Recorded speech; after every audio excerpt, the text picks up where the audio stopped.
ওমানের আল বাতিনা আল সুয়েক বাংলাদেশি প্রবাসী কমিউনিটির উদ্যোগে বাংলাদেশ সোশ্যাল ক্লাব ওমানের নবনির্বাচিত কার্যকরী পরিষদকে সংবর্ধনা ও ফুলেল শুভেচ্ছা প্রদান করা হয়েছে। অনুষ্ঠানে সভাপতিত্ব করেন আল সুয়েকের বিশিষ্ট ব্যবসায়ী ও বৃহত্তর কুমিল্লা উইংয়ের সহসভাপতি মজিবুর রহমান।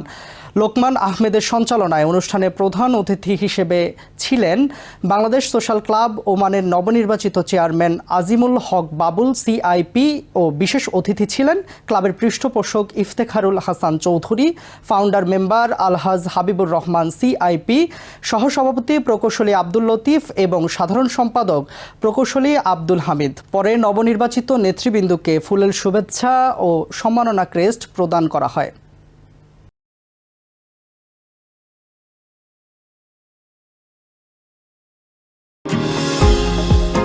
নিউ ইয়র্ক থেকে সম্প্রচারিত TVN 24 টেলিভিশন বিশ্বজুড়ে বাঙালির কণ্ঠস্বর।